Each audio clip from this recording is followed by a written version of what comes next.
Halo selamat pagi pemirsa, senang sekali kembali menjumpai Anda dalam Berita Satu Pagi. Selain 3 informasi utama tadi, tentunya kami telah merangkum sejumlah informasi menarik untuk Anda simak selama 1,5 jam ke depan bersama saya Andisa Fauzia. Inilah Berita Satu Pagi selengkapnya. BTV Bersatu menginspirasi. Kita awali informasi yang pertama pemirsa, gadis yang mengalami gangguan mental asal Makassar ini mengalami tindakan pemerkosaan. Ia mengaku diperkosa oleh 10 pria di sebuah hotel, sementara di Jakarta Utara seorang pria berusia 39 tahun melakukan perbuatan senonoh terhadap anak mantan pacarnya. Ya pemirsa, Berita Satu Pagi akan kembali dengan informasi mancanegara. Tetaplah bersama kami. Kembali di Berita Satu Pagi, pemirsa, di tengah Eropa Selatan mengalami suhu ekstrim. Cuaca di Hongaria relatif ringan. Cuaca yang sejuk membuat wisatawan menikmati pemandangan di kedua sisi Sungai Donau, sementara warga setempat menjalankan usaha mereka. Ya, selanjutnya kita ke Taiwan, pemirsa. Pemerintah menutup sementara sekolah dan juga kantor di Taiwan. Hal ini disebabkan oleh topan doksuri yang mengamuk di negara ini. Ya, selain itu pemirsa, Presiden Ukraina Volodymyr Zelensky pada Jumat ini hadiri dan juga berpidato pada upacara yang menandai Hari Kenegaraan Ukraina. Ya, kita ke Korea Utara pemirsa yang menggelar parade militer besar-besaran untuk memperingati 70 tahun Perang Korea. Parade ini dihadiri oleh anggota Politbiro Partai Komunis China, Lee Hong-jong, dan juga Menteri Pertahanan Rusia, Sergei Shoigu. Ya pemirsa, Presiden Turki Erdogan memimpin wisuda di Turkish National Police Academy atau semacam akademi kepolisian di Indonesia. Dari keseluruhan peserta ada 3 anggota Polri yang ikut wisuda. Ya pemirsa, selanjutnya ketegangan politik antara Amerika Serikat dan juga Meksiko menghambat kerjasama melawan perdagangan ilegal fentanyl, senyawa opioid sintesis. Wakil rakyat dan juga pengamat berharap adanya normalisasi hubungan untuk menahan laju pengedaran narkoba. Selengkapnya dalam liputan VOA. Ya pemirsa, informasi penting lainnya masih akan kembali hadir usai jeda. Tetaplah di Berita Satu Pagi. Masih di Berita Satu Pagi, pemirsa, 260 barang devisa hasil ekspor ditambah Kementerian Keuangan Republik Indonesia. Penambahan ini merupakan tindak lanjut dari Peraturan Pemerintah Nomor 36 Tahun 2023 tentang devisa hasil ekspor sumber daya alam. Sementara itu, pemirsa, produk impor mengecam produk pelaku usaha mikro kecil dan juga pedagang atau UMKM dalam negeri. Analisa Center of Reform on Economics atau CORE menyebut terdapat 2 strategi untuk mengatasi kondisi ini. Ya, selanjutnya kita ke informasi seputar pemilu, pemirsa. Partai Golkar hingga kini menegaskan pihaknya solid mendukung kepemimpinan Airlangga Hartarto di tengah desakan mundur dari mantan Sekjen Partai Golkar, Idrus Marham. Sementara itu, pemirsa, Wakil Ketua Umum Partai Golkar, Melkias Markus, menegaskan tim teknis Partai Golkar dan juga PDIP belum menggodok nama cawapres Ganjar Pranowo meski telah dibentuk. Sebab dari tim teknis akan fokus menyamakan persepsi membangun Indonesia ke depan terlebih dahulu. Ya pemirsa, teka-teki siapa bakal calon wakil presiden yang akan mendampingi Ganjar Pranowo akan terjawab pada 4 November mendatang.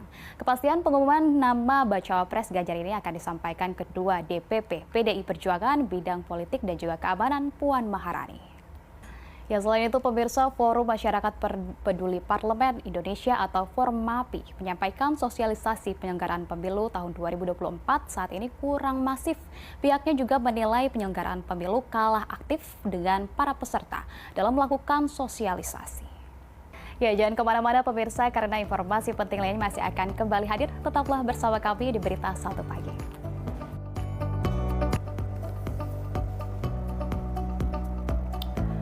Masih di Berita Satu Pagi, pemirsa, Gunung Merapi di perbatasan Jawa Tengah dan juga daerah istimewa Yogyakarta muntahkan guguran lava dengan jarak luncur maksimum 1,5 km.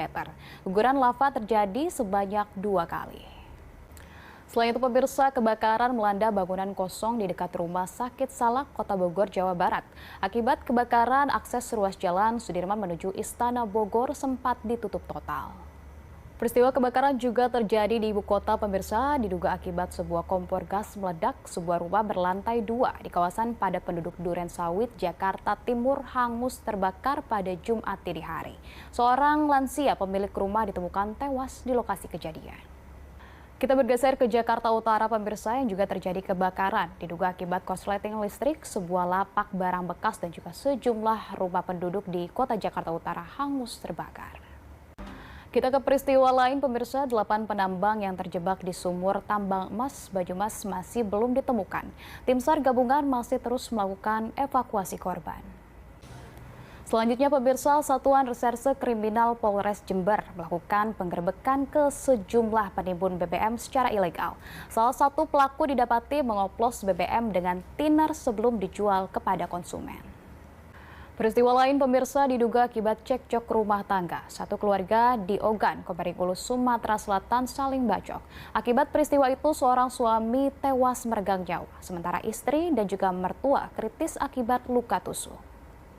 Ya pemirsa, tak terima motornya ditarik debt collector dengan cara paksa. Sejumlah warga menyerang kantor jasa penagih utang. Aksi ini pun viral di media sosial. Selanjutnya pemirsa, Bareskrim Polri mengungkap kasus akses ilegal pada Centralized Equipment Identity Register atau CAIR yang mengolah informasi IMEI. Sebanyak 6 tersangka telah diamankan. Ya pemirsa, Komisi Pemberantasan Korupsi meminta maaf atas penetapan tersangka anggota TNI aktif dalam kasus rasuah. Sebelumnya KPK menetapkan tersangka 2 anggota TNI aktif dalam kasus dugaan suap proyek pengadaan barang atau jasa di Basarnas. Ya pemirsa, usai jeda Berita 1 Pagi akan kembali hadir dengan informasi olahraga. Tetaplah bersama kami. Masih Berita 1 Pagi pemirsa, kita ke informasi olahraga. Timnas wanita Inggris berhasil menaklukkan timnas wanita Denmark dengan skor tipis pada laga babak penyisihan grup D Piala Dunia Wanita 2023. Hasil ini menempatkan Inggris di puncak klasemen grup D dengan 6 poin. Sementara itu pemirsa, Argentina yang berharap menang melawan Afrika Selatan di matchday kedua grup G Piala Dunia Wanita 2023 gagal merebut poin penuh. Bergeser dari Piala Dunia Wanita, pemirsa, Manchester United menggelar laga uji coba melawan West Ham. Di laga tersebut, Bishop dan juga Mullin sama-sama dimainkan sebagai starter. Di awal babak pertama terjadi sebuah insiden. Selain itu pemirsa, gelandang Inggris Jordan Henderson kini resmi bergabung dengan klub Arab Saudi Al-Ettifaq. Henderson direkrut dengan kontrak selama 3 tahun ke depan atau sampai 2026. Henderson juga sesungguhnya masih memiliki sisa kontrak 2 tahun bersama Liverpool. Namun Henderson memilih menerima pinangan Al-Ettifaq yang berani menggaji dia sebesar 700.000 pound sterling sepekan atau sekitar 13,6 miliar rupiah. Mari kita lihat gol-gol dari Jordan Henderson saat masih di Liverpool. Selain itu pemirsa, Ansu Fati sempat center dikabarkan bakal meninggalkan Barcelona musim panas ini. Ayah Ansu Fati, Bori Fati, menyarankan sang anak meninggalkan El Barca karena tak bermain reguler. Fati memang bukan pilihan utama di Barcelona musim lalu. Ia dianggap menurun usai sempat di backup cedera parah. Dan berikut gol-gol dari Ansu Fati. Ya, selanjutnya kita beralih ke cabang olahraga badminton pemirsa. Tunggal putri Indonesia, Georgia Mariska Tunjung menang dramatis melawan Ratu Bulu Tangkis Dunia pada perempat final Japan Open 2023. Georgia berhasil lolos pada semifinal Japan Open 2023. Selain Gregoria pemirsa, Jonathan Christie lolos ke semifinal Japan Open 2023. Jonathan melaju usai menang 2 game langsung atas Kun Lafut Viti Dason. Selanjutnya informasi mancanegara pemirsa yang akan hadir usai jeda. Tetaplah bersama kami. Terima kasih Anda masih di Berita 1 Pagi pemirsa. Di tengah Eropa Selatan yang mengalami suhu ekstrim, cuaca di Hongaria relatif ringan. Cuaca yang sejuk membuat wisatawan menikmati pemandangan di kedua sisi sungai Donau. Sementara warga setempat menjalankan usaha mereka. Sementara itu di Taiwan, pemirsa, pemerintah menutup sementara sekolah dan juga kantor di Taiwan. Hal ini disebabkan oleh topan doksuri yang mengamuk di negara ini.